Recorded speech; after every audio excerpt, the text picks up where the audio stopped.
Welcome to my Nefarious Hunter build, you sick bastards. This is an endgame build, even though I am just level 50 something, it doesn't really matter. I'll show you how to level it past level 50. I just can't be arsed playing this game to level 90 or something like that. Or farming some unique items that would make or break a build. Most people don't have time for that, and I don't have patience or will. You can add some unique stuff on top of it if you like, if not, it's gonna work wonderful, even without the uniques. In this one I have combined all that I have learned by making starter assassin and occultist mage builds. As you can see, it's utterly ridiculous. There are a lot of mechanics that go into this, but it's extremely easy build to play, so let's get started with the explanations. Most important attributes for this build are ferocity, toughness and wisdom. Try to have your ailment chances from 25% to 30% and your spell and attack critical chances at about 30% when you are close to my level. Another important stat that you should pay attention to is dodge chance. I'm using dodge as well with this build because it's one of the best defensive stats in the game. And since we aren't that tanky, it works wonders. And next to that we also have decent enough force shield. Not great, but decent. Rogue gear is the one that you should aim for the most. You can put in some sorcerer pieces, but mostly rogue is what you need. A rogue gives decent mix of health and force shield. More importantly, rogue pieces can come with dodge stat on them. That is the primary thing you should go for. If you are lucky next to dodge, you can also get critical chance increase, but that can be like winning a lottery at times. Rings and amulet should be all about critical chance and critical damage increases.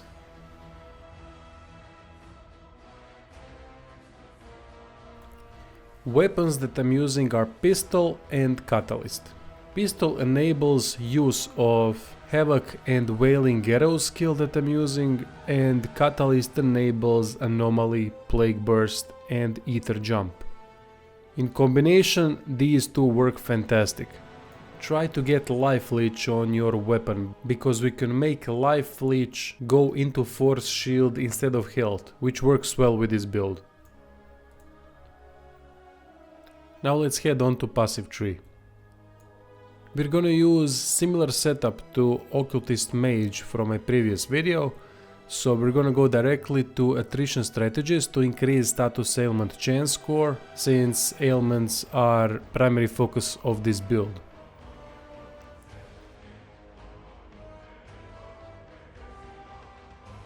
Then we're gonna go all the way down to which time cannot heal. It's one of the best nodes in the game because it multiplies damage done, and differential wounds upgrade makes it even better.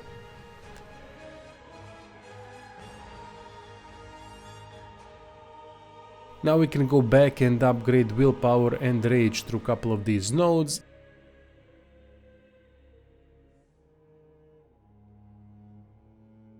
And then go to the other side for Fate Leech, that makes Life Leech affect Force Shield instead. From here on out we will make our way to the Wild card, that increases critical hit chance by 60%.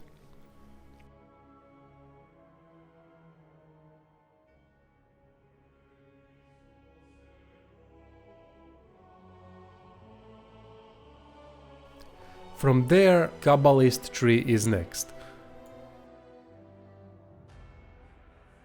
Grievous Afflictions is one of the upgrades that we need.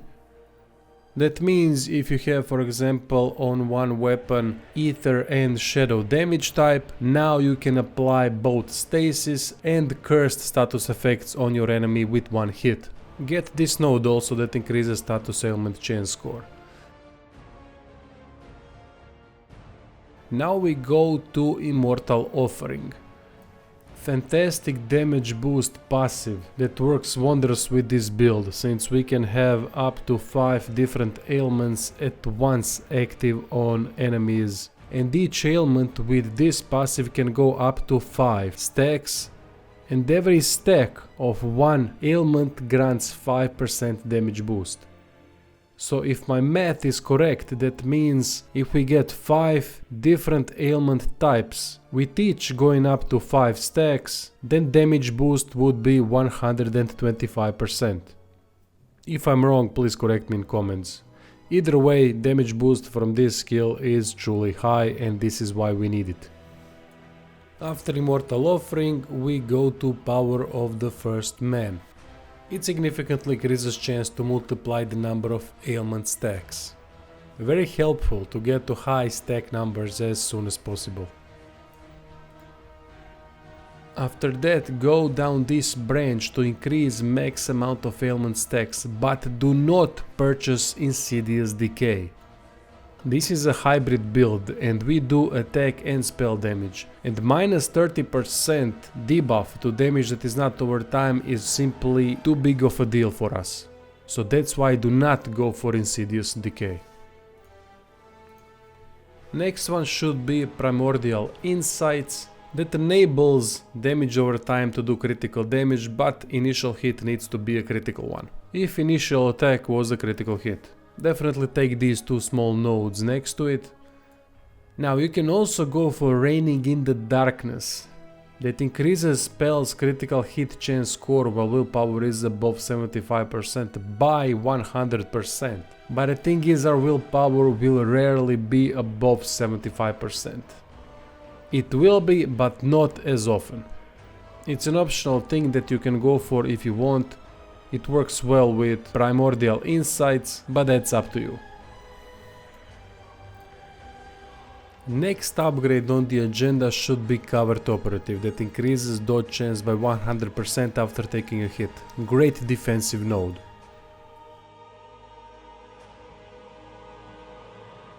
After that we can go to next Ranger tree that has multiple projectile upgrades. Havoc's Orb is projectile type attack, so it will benefit tremendously from some of these upgrades. Don't go for Safe from Afar because maximum range of Havoc's Orb is 15 meters, so we won't have any benefit from this particular node. Instead go for Come What May and Persistence Hunting. Meditative Focus is also nice, especially with its upgrade that reduces distance required. Now we can go into the next Ranger tree called Exorcist and purchase upgrades such as Branded Burst, Academic Fieldwork and Blessed Silver. All are decent upgrades, but Branded Burst is by far the best one, since we are all the time out of harm's way if possible, and we have decent enough dodge chance. Another way we can go is to Assassin tree and purchase couple of these upgrades that increase critical hit chance score. After that we can go to Alastor upgrades as well that would further increase critical hit chance score and also give us intravenous neural cord. But that is an optional thing and it isn't really necessary for us, since we do not use anything that would benefit tremendously from attack speed. But it's still there as an option. From Alastor we can go down to Warmonger tree to get more global life leech with its upgrades that eventually all transforms into Force Shield leech. As you can see, there are plenty of options where you can go. I'm sure there are even more, but try to replicate exactly what I did first, then go for all these nodes that I did not activate yet, but I was suggesting for you to go to, because the ones that I mentioned first are the ones you're gonna benefit the most at level 50 or so. Now the skills. Plague Burst should be upgraded like this for this build. First, we need Disgrace. Disgrace allows us to cast Plague Burst where we want it. Then Noxious Smog, because when enemies die, they will leave poisonous clouds behind. This upgrade in particular works amazing with this build thanks to all the ailments we can stack up on enemies. Anomaly skill should be upgraded like this. First we need Event Horizon. Enemies are damaged when they are pulled in by the vortex.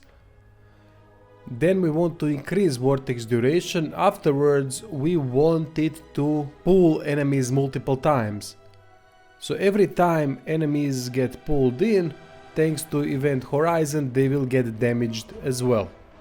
Last upgrade should be Rending of Matter, that allows us to cast one vortex after another.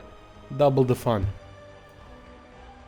Havoc Orb should be upgraded primarily as damage skill. Just copy everything that I did here and it will do insane amount of damage. Most important upgrade for Wailing Arrows is Flames of Envy. We don't do any kind of fire damage with this build, so having a skill that can put another type of ailment on many enemies at once is really beneficial. Next to that we can use upgrades that increase status ailment chance score, critical chance, and last one that does some kind of damage multiplier, but I'm not sure how that works. It sounds good at least. Last skill is Ether Jump. Two most important upgrades for this are Spirits of the Void, that deals ether damage between the beginning and the end of the teleport, which can also put stasis on our enemies. March of the Time Devourers completely removes cooldown, so we can cast this skill multiple times in a row.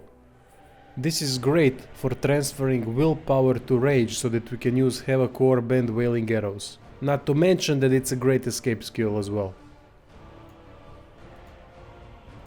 So now if we check out the skills and all the different ailments that we can do, we see that Plague Burst does poison, Anomaly does stasis, Havoc Orb does curse. I think that's related to type of non-physical damage that we do the most with our pistol, and Wailing Arrows that does burn type damage. Thanks to Grievous Afflictions node, we can also do additional ailment with some of these skills, such as Plague Burst and Anomaly. The way this all plays out is quite simple. First we put down the Anomaly, twice, if it's a tough fight. Anomaly crowd controls most types of enemies, does decent amount of damage, and puts stasis. Enemies that have stasis ailment on them are dealt multiplied damage from node which time cannot heal. On top of the Anomaly we put Plague Burst. Now all the enemies that are dying in the Anomaly will now explode, dealing poisonous damage to everyone around that is still alive, poisoning them in the process. Now we shoot Wailing Arrows into that same spot that puts burn ailment on enemies. Shoot Havoc Orb into that same spot as well, just to make sure everyone will be dead afterwards, and if they aren't, rinse and repeat. Tricky thing about this build is managing willpower and rage. We don't need a lot of willpower, but we do need a lot of rage. There are a couple of things we can do to make sure we have enough rage for Havoc Orb and Wailing Arrows. First is use Rage Potion before a fight. Second is to spam Ether Jump at the beginning of the fight or in between fights. That way some of the willpower will be transferred to rage, so we are not completely empty. Plague Burst and Anomaly are on cooldown for about 7 to 8 seconds, so in the meantime we can use Havoc Orb as many times as possible. Just be prepared to use Ether Jump in between and Rage Potion to have enough rage, since Havoc Orb requires a lot of it. That's the rotation. Everything should melt, even the toughest of bosses. Even defensively you are well prepared with Dodge and Covert Operative passive. Anyway, that would be all for this build. I hope you like it. Thank you for watching and see you soon.